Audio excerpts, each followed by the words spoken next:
He laughed in my face, mocking my accent right there in the boardroom. The cheap laughter from his crew crashed against my ears while I sat there, face cold, heart burning like fire. He thought power protected his arrogance. He didn't know he'd just crossed the only person who held the lifeblood of the entire corporation. And me, I didn't yell, didn't slam the table. I built a trap with clean lines of logic, legal clauses he never bothered to read. One wrong deployment, and his $89 million would turn to ash. My name is Sophia Miles, and I've been the lead systems engineer at Harper & Lynx Global Tech for 6 years. At 34, I'd built half the infrastructure that kept this company running, yet in that Tuesday morning strategy meeting, I might as well have been invisible. The conference room on the 42nd floor gleamed with morning sunlight streaming through floor-to-ceiling windows. 23 executives sat around the obsidian table, and at its head, our new CEO, Marcus Harper, presided with his nephew, Evan Carter, seated at his right hand. Evan had been appointed Global Strategy Director just 3 weeks ago, fresh from his MBA at Wharton. His resume padded with 2 years at a boutique consulting firm his uncle's friend owned. I was presenting the technical requirements for our global expansion when it happened. My voice, carrying the faint traces of my Romanian accent despite 15 years in America, explained the cross-region fallback protocols. The system requires redundancy across 3 continents to ensure, maybe if you fixed your accent, the code wouldn't break. Evan interrupted, his nasal voice cutting through the room like a rusty blade. He turned to his cluster of junior executives, the ones he'd brought in from his consulting days, and they erupted in snickers. The room fell silent for a heartbeat. Some executives looked down at their tablets. Others glanced at me with a mixture of pity and second-hand embarrassment. Marcus Harper, our CEO, said nothing. His silence was louder than any reprimand could have been, not toward Evan, but toward me, marking me as someone whose humiliation didn't warrant intervention. I kept my expression neutral, my hands steady on the presentation clicker. Inside, something crystallized, hard and sharp as diamond. As I was saying, I continued, my voice level, the redundancy protocols are essential for the $89 million telecom contract. Evan leaned back in his Italian leather chair, that smirk still playing on his lips. That's exactly why we need to move fast. Cut the testing phases. Skip the bureaucratic checkpoints. We're not building a spaceship here, just a platform upgrade. The legal compliance alone requires, I started. Legal can catch up. He waved his hand dismissively. This is about being agile, revolutionary, something you old-school engineers wouldn't understand. Old school. I was 34. Marcus finally spoke. Evan has a point. We need to be first to market. The Europeans are ready to sign next month. I nodded slowly, gathering my materials. I'll need written authorization to bypass the standard protocols. Just get it done, Marcus said, already turning to his nephew to discuss their golf plans for the weekend. As I walked back to my desk on the 38th floor, past the rows of developers who'd heard about the meeting through the company's gossip network, I pulled up the technical documentation on my screen. 3 modules sat at the heart of our global deployment, and buried in the DevOps framework was something I'd insisted on 2 years ago, a copyright protection clause for proprietary logic. Any deployment using my code required my personal sign-off. It was legal, binding, and completely overlooked by executives who never read past page 3 of any technical document. I opened the security vault in our codebase and moved the critical modules inside, tagging them sensitive IP sign-off required. Then I drafted an email to Diana Rhodes in compliance, CCing our internal legal team, with a simple reminder about intellectual property protocols for global deployments: professional, procedural, invisible. Evan Carter thought he could humiliate me because I spoke with an accent, because I was a woman in tech, because his uncle's name was on the building. He was about to learn that in the digital age, power isn't about whose blood you share or which university's crest hangs on your wall. It's about who controls the code. The next 3 weeks passed in a blur of false urgency. Evan strutted through the offices like a peacock, announcing daily countdown updates on the company Slack. T-minus 21 days to revolutionize global tech. His LinkedIn posts gathered thousands of likes from people who confused arrogance with vision. I spent those weeks doing what I do best, diving deep into code. Every night after the office emptied, I'd stay until 11:30 p.m., not to sabotage, but to understand. The deployment package Evan's team had assembled was a Frankenstein monster of shortcuts and assumptions. They'd ripped out 3 critical modules to streamline the process: the cross-region fallback system, the data integrity validator, and the latency optimizer. All 3 contained my proprietary algorithms. In our internal documentation system, buried under layers of technical specifications that no executive would ever read, I found what I was looking for. 2 years ago, when I developed these systems, I'd insisted on a protective clause standard in the industry, but rarely enforced. Section 7.4c of our intellectual property guidelines stated that any deployment utilizing engineer-authored proprietary logic required explicit written consent from the original developer. The company lawyers had approved it without question. It protected Harper & Lynx from potential IP disputes. Now it would protect the company from Evan's recklessness, though he didn't know it yet. I documented everything meticulously: screenshots of Evan's messages demanding we skip testing, records of meetings where he overrode security protocols, email chains where he dismissed my concerns as paranoid overthinking. Each piece of evidence went into a secured folder, time-stamped and hashed. Carl Whitman, our infrastructure lead, noticed the missing modules first. He cornered me by the coffee machine on a Thursday afternoon. His weathered face creased with concern. "Sophia, the deployment package is missing your fallback protocols. Evan's team says they're redundant." I stirred my coffee slowly. "They have written authorization to proceed without them." Carl's eyes narrowed. "You know they don't read the technical requirements." "Then I suggest you document that concern. Carl, for the record." He studied me for a long moment. Carl had been in tech for 20 years. He knew when something was brewing beneath the surface. "You've locked them in the security vault, haven't you? They're labeled as sensitive IP requiring sign-off. That's always been the protocol." A ghost of a smile crossed his lips.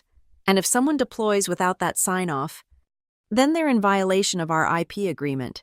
But I'm sure Evan's revolutionary agile methodology accounts for such details." That evening, I sent another email to Diana Rhodes in compliance, this time with a more explicit warning. Upcoming global deployment may utilize protected IP without proper authorization. Please advise on liability implications. I attached the relevant sections of our IP guidelines, highlighting Section 7.4c in yellow. Diana responded within an hour. "Thank you for bringing this to our attention. Legal has been notified." Meanwhile, Evan scheduled a company-wide meeting for Friday at 3 p.m. to celebrate the imminent transformation of Harper & Lynx. He stood at the podium in the main auditorium, his pressed suit and practiced gestures trying to evoke Steve Jobs, but achieving only empty mimicry. "We're not just deploying code," he announced to the assembled employees. "We're deploying the future, and we're doing it faster than any company has dared before." From my seat in the back row, I watched him bask in manufactured applause. He mentioned the $89 million contract 4 times, each repetition designed to cement his legacy as the boy genius who saved Harper & Lynx from stagnation. He never mentioned the engineers whose work he was butchering, never acknowledged the security protocols he was bypassing, never admitted that his revolutionary approach was just recklessness dressed in Silicon Valley buzzwords. The trap was set. Every piece was legal, legitimate, documented. I hadn't sabotaged anything. I'd simply refused to authorize the theft of my own work. The beauty of it was that Evan had done all the damage himself, through arrogance and ignorance in equal measure. 3 days before the deployment, I submitted a formal request for time off on deployment night. "Family obligation," I wrote. My manager approved it without question. Let them launch their revolution. I'd be home, watching the inevitable unfold from a safe distance. My conscience clear and my code secure behind walls they'd built themselves. The Monday before deployment, Evan called another strategy meeting, This time, the board members were present via video conference, their faces arranged in neat squares on the wall-mounted screen. I sat 3 seats from the end, my laptop open to the deployment checklist that grew more alarming with each unchecked box. "Sophia," Evan's voice cut through the preliminary chatter, "why don't you walk us through the technical readiness?" I stood, remote in hand.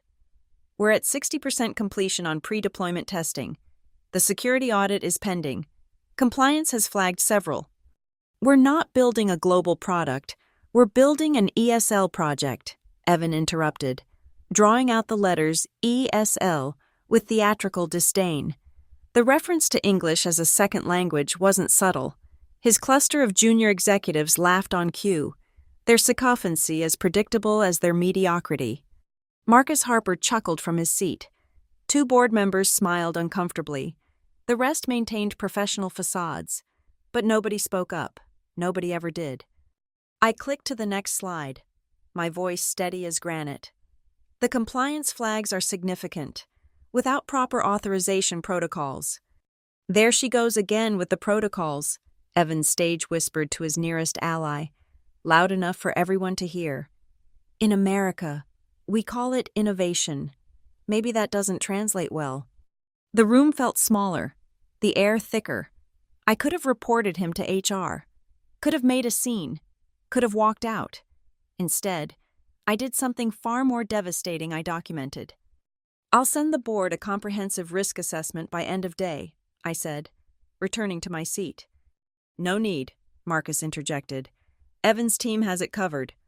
That afternoon, I refined my strategy. In our project management system, I created a ticket marked critical but pending owner sign-off before global deployment. I assigned it to Evan's team, knowing they'd ignore it like they'd ignored every other warning. In the comments, I added a single line: "Deployment without authorization may trigger automatic rollback per security protocols." Carl found me in the server room that evening, running diagnostics on the backup systems. "They're really going through with it," he said, closing the door behind him. "No testing, no authorization, no safety net." "I've done everything required of me," I replied, checking the backup logs. "Every warning has been documented, every risk flagged." "That's not what I mean." Carl lowered his voice. "I checked the security vault. Your modules are locked tighter than Fort Knox. They can't deploy the full system without them." "They can deploy whatever they want, Carl. Whether it works is another matter." He studied the server racks, their blue lights blinking in hypnotic patterns. "You know what will happen when it fails." "I know what happens when intellectual property is used without authorization. The system has built-in protections. I didn't create them for this situation, but they exist nonetheless." Carl was quiet for a moment. "The European contract is contingent on successful deployment.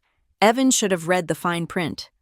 That night, I sent one final email to Diana Rhodes, copying the legal team and, crucially, the external audit committee. "For the record, I have not provided authorization for the use of proprietary modules in the upcoming global deployment. Any attempt to override security protocols without proper sign-off may result in system protection measures engaging automatically." Diana's response came at 11:45 p.m. Acknowledged and forwarded to General Counsel. Wednesday arrived with unusual fanfare. Evan had arranged for a camera crew to document the historic moment. He wore a new suit, his hair precisely styled, his confidence broadcasting from every pore. In the main conference room, he held court with the European partners via satellite link, promising them a seamless revolution in global connectivity. I wasn't invited to that meeting, but I didn't need to be. I could see everything from my desk through the glass walls, Evan gesticulating wildly, Marcus nodding approvingly, the European executives looking alternately impressed and skeptical. At 4:30 p.m., Evan strutted past my desk, his entourage in tow. "Enjoy your family obligation tomorrow night, Sophia," he said, his tone dripping condescension. "Some of us will be here making history." I looked up from my screen, meeting his gaze directly. History has a way of remembering details. Evan, every single one. He laughed, that sharp, dismissive sound that had echoed through too many conference rooms. Details are for people who can't see the big picture. As he walked away, I pulled up the security vault one last time. The modules sat there, protected by layers of authentication, waiting. The trap wasn't malicious code or hidden viruses. It was something far more elegant. It was the system working exactly as designed, protecting intellectual property exactly as specified, following every rule and regulation that Evan had chosen to ignore. Tomorrow night, while they celebrated their revolution, the very infrastructure of Harper & Lynx would teach them why details matter. Thursday night, deployment night, I sat in my apartment, laptop open on the coffee table, a glass of wine untouched beside it. The company Slack erupted with excitement photos from the war room, Evan posing with champagne bottles, countdown timers, and inspirational quotes about disruption and innovation. At 8 p.m. sharp, the deployment began. I watched through our monitoring dashboard, my credentials still valid despite my time off. The initial rollout looked smooth, servers spinning up across North America, green lights cascading across the status board. Evan's live stream to the European partners showed him confident, gesticulating at screens filled with metrics he didn't understand. 8:47 p.m. First yellow warning, a timeout in the Dallas data center. 9:15 p.m. Orange alerts in Seattle and Toronto, API responses slowing. 9:32 p.m. The European servers came online. That's when the symphony of failure truly began. Without the cross-region fallback protocol, data packets collided like trains on the same track. The system tried to compensate, but without the latency optimizer, requests piled up in massive queues. Error 502, error 504, then the death knell, error 403, forbidden. My phone vibrated. "Carl, it's happening." On Slack, panic replaced celebration. Evan's live stream showed him frantically gesturing at engineers, his face flushing red. Someone killed the external feed, but internal communications painted the picture clearly. European sync failing completely. Database locks everywhere. "We need to roll back now." That's when they discovered the elegant simplicity of my protection. The rollback command required accessing the core modules. The core modules were in the security vault. The security vault demanded authorization from the IP owner. The IP owner was sitting at home, watching their empire of arrogance crumble in real time. 10:12 p.m. Marcus Harper himself appeared in Slack. "Where is Sophia Miles?" HR dutifully noted I had approved time off. Family obligation. 10:28 p.m. Evan tried to override the security vault. Access denied. He tried administrator privileges. Access denied. He tried the CEO's credentials. Access denied. The system wasn't malfunctioning, it was protecting itself exactly as designed. Every attempt to bypass authorization was logged, time-stamped, and automatically reported to compliance. Diana Rhodes would have quite the reading material in the morning. 11 p.m. The European partners disconnected from the call. According to the frantic Slack messages, they were reassessing the partnership. 11:34 p.m. Complete system failure across all regions. The platform didn't just stop working, it locked itself down completely, entering protection mode when unauthorized access attempts exceeded threshold. My phone rang. "Carl?" "They're losing their minds here," he said, and I could hear shouting in the background. "Evan just threw a laptop." "Is anyone hurt?" "Only egos, and about $89 million worth of contract." I pulled up my email and composed a message to Diana Rhodes, copying legal and the board's audit committee. "I've been notified of ongoing deployment issues. As previously documented, I have not authorized the use of my proprietary modules. I am currently unavailable due to approved personal time off, but will be happy to discuss proper authorization protocols during business hours. Monday. Send." By midnight, the war room had devolved into chaos. According to the bits and pieces coming through Slack, Evan was screaming at engineers. Marcus was on damage control with the Europeans, and someone from legal was frantically searching through documentation. Then came the message that made everything worthwhile. Not from Evan or Marcus, but from James Morrison, the chairman of the board, directly to me. Ms. Miles, we need to discuss the deployment failure immediately. Please confirm your availability for an emergency board meeting. I waited exactly 15 minutes before responding. I have approved time off through the weekend. I can meet Monday at 9 a.m. Please have all technical documentation and authorization requests ready for review. My phone buzzed again, a text from an unknown number, but I recognized Evan's writing style immediately. You did this on purpose, you bitter buh. I screenshotted it before he could finish typing or delete it. Another piece of documentation for Monday's meeting. By 2 a.m., Harper & Link's Global Tech's revolutionary deployment had become a cautionary tale spreading through tech Twitter. Someone leaked that the company had attempted to deploy without proper authorization. Tech reporters smelled blood in the water. I closed my laptop, finally taking a sip of wine. Outside my window, the city continued its nighttime rhythm, unaware that in one gleaming tower downtown, an empire built on arrogance was discovering the price of dismissing details and the people who understand them. The real devastation wasn't the failed deployment.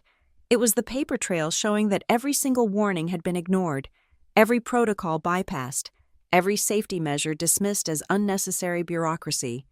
Monday would bring reckoning, but tonight, I would sleep peacefully. Knowing that I hadn't destroyed anything, I had simply refused to save those who wouldn't save themselves.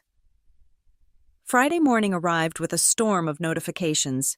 I kept my phone on silent, but the screen lit up continuously missed calls from Marcus, from HR, from numbers I didn't recognize. I ignored them all. I had approved time off, and I intended to use it. Carl, however, I answered. Sophia, you need to know what's happening here, he said, his voice low and urgent. I'm in the server room. Been here since 3 a.m. What did you find? Everything. I've been going through the audit logs, tracing every step of last night's disaster. Your name is embedded in every critical function, not just as developer, as IP owner. The legal implications. He paused. It's beautiful, actually. Terrifying, but beautiful. I simply followed protocol, Carl. No, you did more than that. I found the compliance emails, the warnings, the documentation.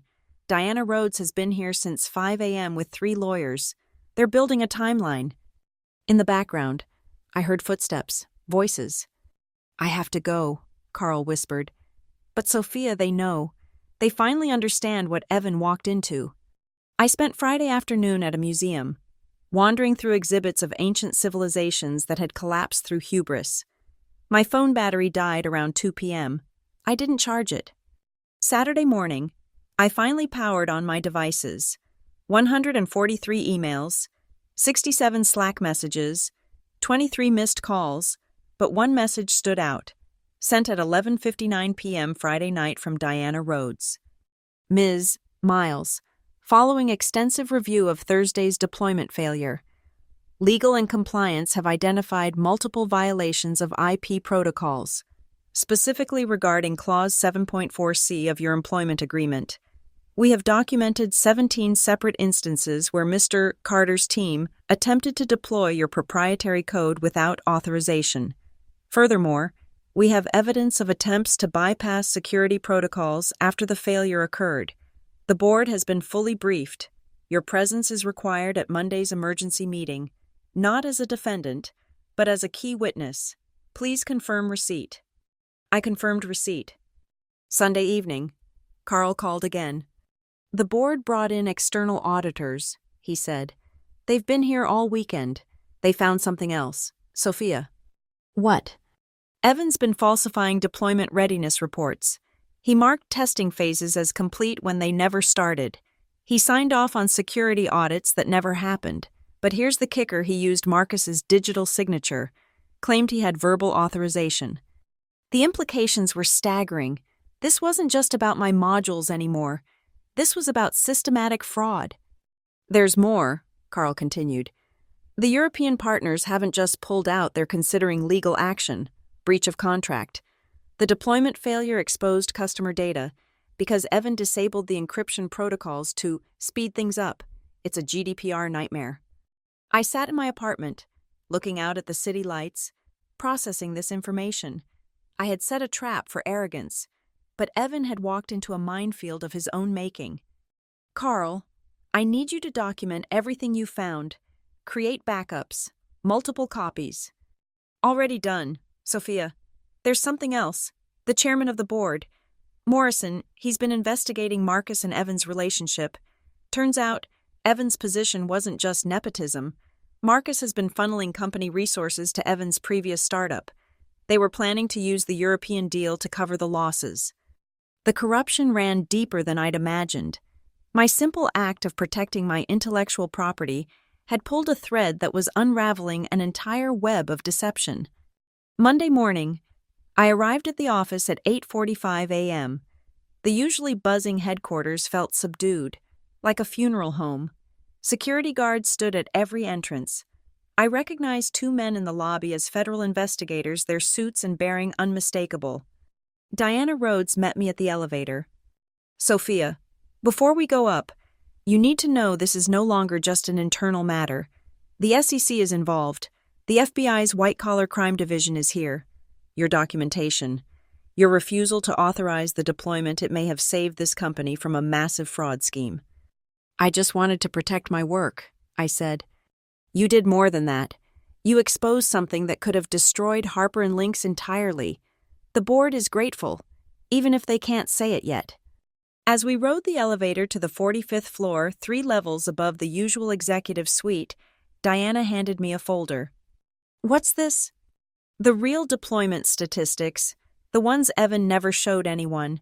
Without your modules, the system had a 0% chance of functioning.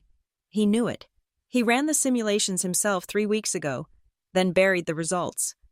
The elevator doors opened to reveal a conference room I'd never seen before.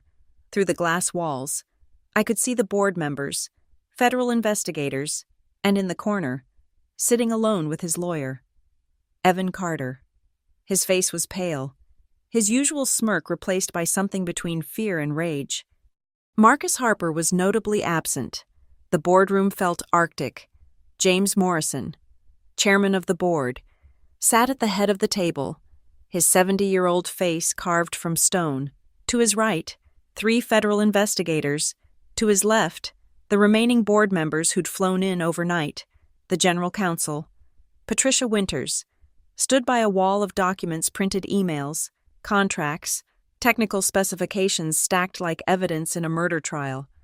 Ms. Miles, Morrison began, his voice carrying the weight of 40 years in business. Please walk us through the authorization protocols for your proprietary modules. I stood, remote in hand, and pulled up the first slide. 2 years ago, I developed 3 critical systems for Harper & Lynx: the cross-region fallback protocol, the latency optimizer, and the data integrity validator. As per standard practice, I registered these as proprietary intellectual property under Clause 7.4c of our engineering agreements. Which requires, Morrison prompted, my explicit written authorization for any deployment utilizing these modules. From across the room, Evan's lawyer whispered urgently in his ear. Evan's face flushed deeper red. And did Mr. Carter request this authorization? Patricia Winters asked. No. He stated that legal requirements were, quote, bureaucratic obstacles to innovation. I clicked to the next slide, a screenshot of Evan's Slack message dismissing my concerns. One of the federal investigators, Agent Sarah Coleman, leaned forward. Ms. Miles, were you aware that proceeding without your authorization would cause system failure? I was aware it would trigger our standard IP protection protocols. These aren't punitive measures, they're designed to prevent unauthorized use of proprietary code. The system behaved exactly as documented. She sabotaged us, Evan exploded, shooting to his feet. His lawyer grabbed his arm, but Evan shook him off. She knew what would happen and said nothing. Morrison's gaze could have frozen hellfire. Mr. Carter, you'll have your opportunity to speak. Sit down. I pulled up the next slide, my email trail to Diana Rhodes, to legal, to compliance. I documented my concerns 17 times over 3 weeks. Every warning was ignored or dismissed. Patricia Winters lifted a folder. Mr. Carter, did you see these warnings? They were technical noise. Sophia always complained about protocols. Did you or did you not receive an email specifically stating that deployment without authorization would violate IP agreements? Evan's lawyer whispered urgently. Evan mumbled, I may have received something. Agent Coleman interjected. We've recovered deleted emails from Mr. Carter's account. Ms. Miles, are you aware that Mr. Carter instructed his team to, quote, ignore the bitter immigrant's paranoia? The room went silent. Even Evan's lawyer looked disgusted. I was not aware of that specific message, I replied evenly. Morrison turned to the board. Let me be clear about what happened here. Mr. Carter attempted to deploy $89 million worth of infrastructure without proper authorization, without testing, and without regard for legal protocols. When it failed as it was designed to when accessed improperly, he attempted to illegally breach our security systems. Diana Rhodes stood. There's more. Our investigation revealed Mr. Carter has been falsifying reports for 2 months, test completions that never happened, security audits that were never performed. He used CEO Marcus Harper's digital signature without authorization. Where is Marcus? One board member asked. Mr. Harper submitted his resignation at 6 a.m. this morning, Morrison replied. He is currently cooperating with federal investigators regarding potential securities fraud. The weight of that statement hung in the air. Marcus Harper, the CEO who'd protected his nephew's arrogance, was gone. Morrison continued. The European partners are seeking $120 million in damages. Our stock has dropped 31%. We're facing 3 federal investigations. He looked directly at Evan. All because you thought you were above the rules. Evan's lawyer finally spoke. My client was acting under the belief that rapid deployment was in the company's best interest. Your client, Patricia Winters responded, violated 17 federal regulations, 3 international trade agreements, and exposed our company to catastrophic liability. His rapid deployment has cost us a minimum of $200 million in immediate losses, with potential criminal charges pending. Agent Coleman added, Mr. Carter, you should know that attempting to access secured systems after being denied authorization constitutes attempted corporate espionage under federal law. Evan's face went white. Morrison turned back to me. Ms. Miles, the board has questions about your actions. My stomach tightened. Why? He asked. Did you not escalate this to the board directly when your warnings were ignored? I followed proper channels. I reported to compliance, to legal, to my direct management. I documented everything. Going directly to the board would have violated reporting structure, another protocol Mr. Carter might have called bureaucratic. A ghost of a smile crossed Morrison's lips. Indeed, Ms. Miles, would you have authorized the deployment if properly requested? Not without complete testing, security audits, and legal clearance. The timeline Mr. Carter proposed was impossible without compromising system integrity. Which is exactly what a competent engineer should say, Morrison replied. He looked around the table. Board members, I believe we've heard enough. The vote was unanimous. Evan Carter was terminated immediately, with criminal charges to be determined by federal investigators. All his previous decisions were under review. The entire deployment team leadership was suspended pending investigation.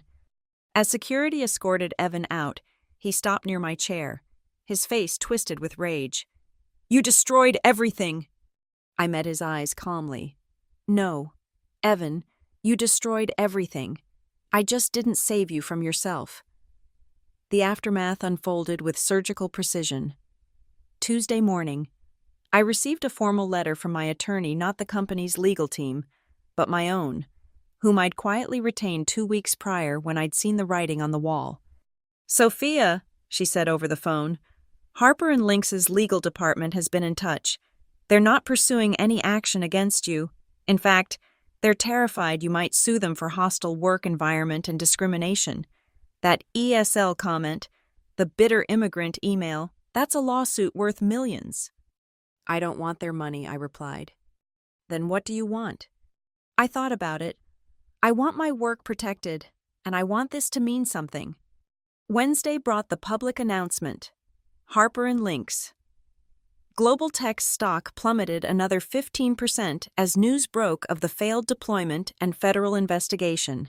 Tech blogs dissected the disaster with surgical glee. How arrogance killed an $89 deal, read one headline.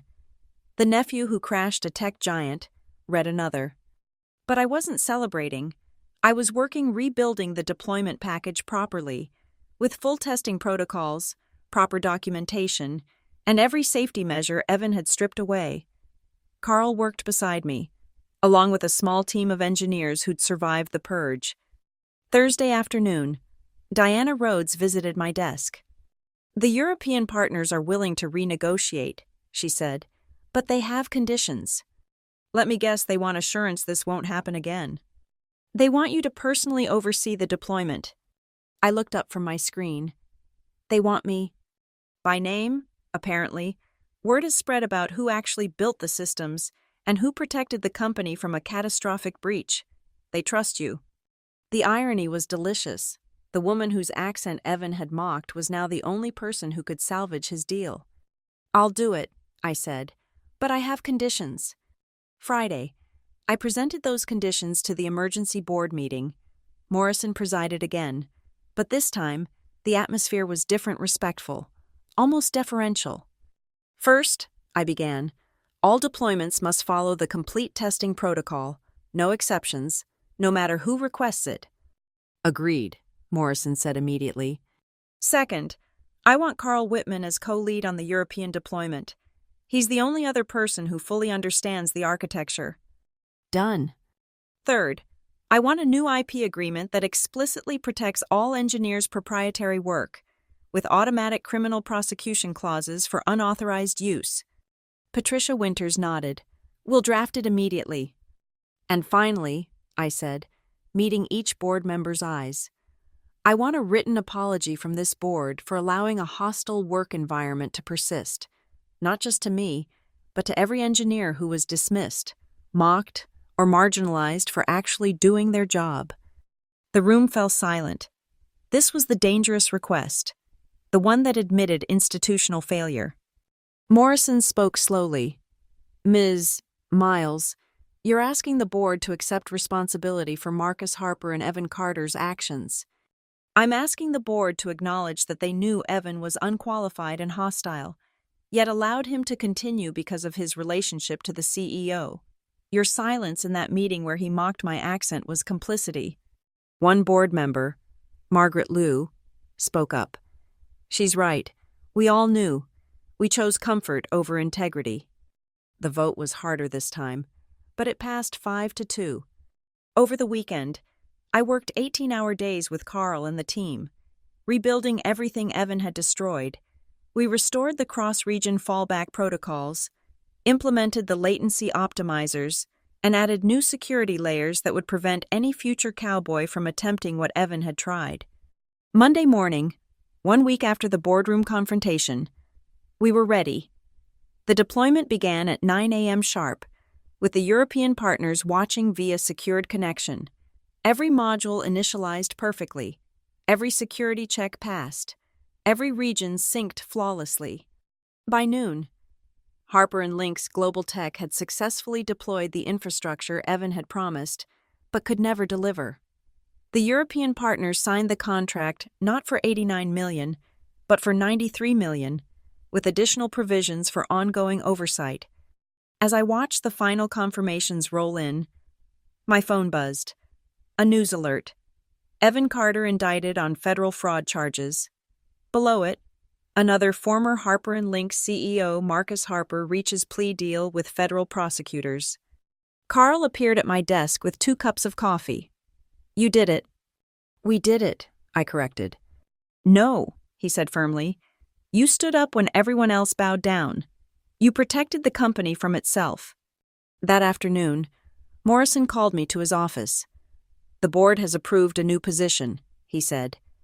Chief Technology Ethics Officer, reporting directly to the board, with veto power over any deployment that violates protocols. That's a position that shouldn't need to exist, I replied. You're right, but it does need to exist, and you're the only person who's earned it. I accepted, but not for the title or the substantial raise that came with it. I accepted because I knew there would be other Evans, other Marcus Harpers, other rooms full of people too comfortable to speak up when someone was being degraded. The next time someone mocked an accent, dismissed expertise, or tried to bypass the people who actually built the systems they wanted to exploit, they would find me standing in their way. Not with malice, but with meticulous documentation and unbreakable protocols. 6 months later, I stood in my new corner office on the 43rd floor, rain streaming down the floor-to-ceiling windows. The nameplate on my door read, Sophia Miles, Chief Technology Ethics Officer. But titles weren't what I thought about as I watched the city blur through the water. Evan Carter was serving 3 to 5 years in federal prison. The trial had been swift, the evidence overwhelming. His attempts to blame me, to claim entrapment, had fallen apart when prosecutors presented his deleted emails, his falsified reports, his systematic deception. The moment that sealed his fate was when they played audio from the war room, Evan screaming obscenities, demanding engineers break federal law to access my secured modules. Marcus Harper had negotiated better 18 months minimum security, millions in fines, and a lifetime ban from serving as an officer in any public company. His empire of nepotism had crumbled in weeks. But I wasn't thinking about them either. My phone buzzed. A message from Carl. New deployment just passed all protocols. Clean sweep. The team wanted you to know. The team, 23 engineers who'd survived the purge and rebuild. We'd hired 17 more, including 5 who'd been previously rejected by Evan for not fitting his culture. 3 women, 2 immigrants like me, all brilliant, all previously dismissed for the wrong reasons. A knock on my door interrupted my thoughts. Diana Rhodes entered with someone I didn't recognize, a young woman, maybe 25, nervous energy radiating from her slight frame. Sophia, this is Jennifer Park, our new junior systems engineer. She requested to meet you. Jennifer stepped forward, her voice careful but determined. Ms. Miles, I wanted to thank you. What you did standing up when they mocked you, it matters. I've been in 3 companies where I was told my ideas were too aggressive for someone like me. After reading about what happened here, I finally understood it wasn't about my ideas. I gestured for her to sit. It never is about the ideas. Jennifer, it's about power and who's allowed to wield it. How did you stay so calm when he mocked your accent, when they all laughed? I turned from the window, really looking at her, seeing myself 7 years ago, fresh-faced and believing that hard work alone would be enough. I wasn't calm, I admitted. I was calculating. Every insult became evidence. Every dismissal became documentation. I turned their weapons into my tools. Jennifer nodded slowly. The board's apology letter, we all got copies. Some people think it was just PR. Maybe it was, I said. But it's also a legal document. The next time someone faces discrimination here, that letter is precedent. That's how you build protection, one document, one protocol, one precedent at a time. After she left, I returned to my desk where the latest project awaited a complete overhaul of Harper & Lynx's deployment protocols, now being adopted as industry standard. Tech conferences invited me to speak about the Milwaukee incident, as the trade press had dubbed it. I declined most invitations. The work mattered more than the spotlight. That evening, as I prepared to leave, my computer chimed with a notification from LinkedIn. Against my better judgment, I looked. It was Evan Carter's profile, updated from federal prison with a single post reflecting on past mistakes and the importance of respecting expertise regardless of its source. Corporate rehabilitation speak, probably written by his lawyer, but below it, hundreds of comments from engineers sharing their own stories, mocked accents, dismissed ideas, credit stolen by those who looked the part but couldn't do the work. I closed the laptop without responding. Evan's hollow words didn't matter.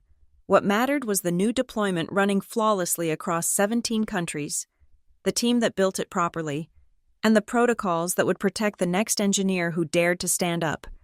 My phone rang, an unknown international number. Ms. Miles. This is Friedrich Zimmermann from Deutsche Telekom. We've been following your work.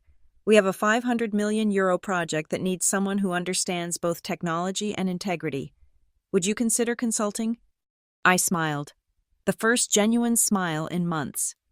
Send me the specifications. If you're willing to follow proper protocols, we can discuss it. After ending the call, I stood by the window one more time. The rain had stopped, and the setting sun painted the city in shades of gold and shadow. Somewhere out there, in other gleaming towers, other Evans were mocking other Sophias. But now those Sophias had a blueprint not for revenge, but for justice delivered through meticulous preparation and unshakable protocols.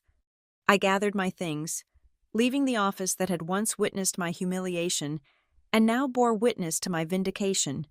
In the elevator, I thought about that moment 6 months ago when Evan had laughed at my accent, when the room had stayed silent, when I decided that silence would be their undoing. He'd been right about one thing: I did have an accent. It was the accent of someone who'd learned English as a second language, who'd worked twice as hard to be heard half as clearly, who'd built systems that privileged boys could only pretend to understand. And in the end, that accent had spoken the only language that mattered in corporate America: documented, legally binding, irrefutable truth. The elevator opened to the marble lobby where a new portrait hung the entire engineering team, with Carl and me in the center. The plaque below read, "Excellence has no accent.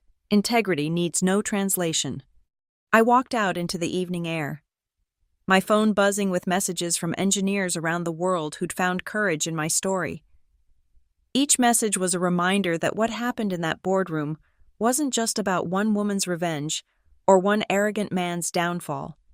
It was about changing the very architecture of power, one perfectly documented protocol at a time. Thank you so much for listening to this story. I'd love to know where in the world you're listening from. Drop a comment below and let's connect. If this story resonated with you, please subscribe to the channel and share your thoughts. Have you ever faced a similar situation in your workplace? How did you handle it? Your stories matter too, and I'd love to hear them in the comments below.